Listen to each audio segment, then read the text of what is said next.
ज्ञानवापी को लेकर के हिंदू पक्ष को पूजा का अधिकार मिला है। कोर्ट की तरफ से ये फैसला आया है। व्यास तहखाना जो है वहां पर पूजा का अधिकार मिला और पूजा भी शुरू हो गई है।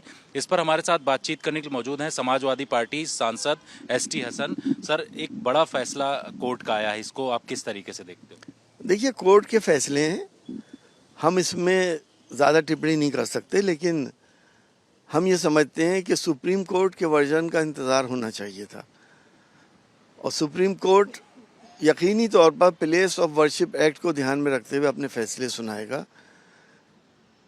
हमारा नज़रिया ये भी है कि हम लोग अल्लाह और ईश्वर को क्यों बांटते हैं। कोई पूजा करके उसकी इबादत करता है, कोई नमाज पढ़ के उसकी इबादत करता है। वही सबका पैदा करने वाला है, वही सबका पालनहार है। हम सियासी लोग सियासत के लिए इंसानों को बांट के हम देश को कमज़ोर करने का काम करते हैं। तो आपको क्या लग रहा है कि कौन से लोग इस तरीके का काम कर रहे हैं? कौन सी पॉलिटिकल पार्टीज हैं जो इन तमाम चीज़ों में शामिल है? आप भी उसी तरीके का बयान समय समय पर देते रहे? नहीं, जो भी कट्टरपंथी लोग हैं, ऐसा नहीं है कि आपका इशारा अगर बीजेपी की तरफ है। बीजेपी में भी अच्छे लोग हैं। और आप क्या समझते हैं कि सांप्रदायिक सौहार्द की फिक्र हमारे प्रधानमंत्री जी को नहीं होगी? वो तो देश के मुखिया हैं, हम सबके गार्जियन हैं, उनको भी फिक्र होगी। तो कोई ना कोई रास्ता ऐसा निकलना चाहिए कि हमारा सांप्रदायिक सौहार्द खराब ना हो और देश कमज़ोर ना हो।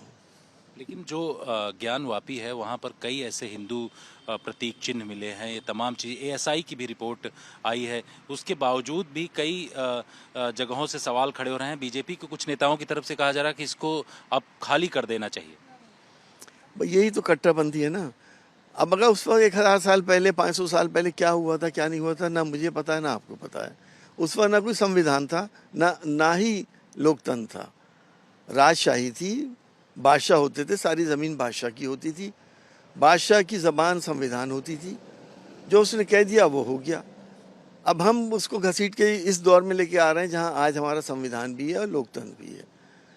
तो आखिर ये सिलसिला कहाँ रुकेगा? 1 मस्जिद, 2 मस्जिद, 3 मस्जिद, उसके बाद 3000 मस्जिदें। अगर खुदा ना करे कोई ऐसी बात होती है कि 3000 मस्जिदों पे आँच आती है, तो हम और आप समझ सकते हैं कि देश में कितना अनरेस्ट हो जाएगा। तो इन चीज़ों पे अब ब्रेक लगना चाहिए।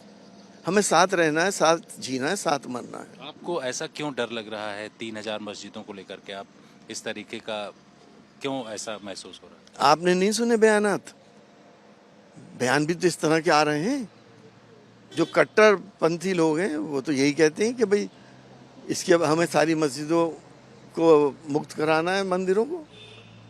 तो वो बयान तो आ ही रहे हैं। इससे पहले दुनिया में, पूरी दुनिया में बुत परस्ती होती थी, अब बहुत कम जगहों पे होती है।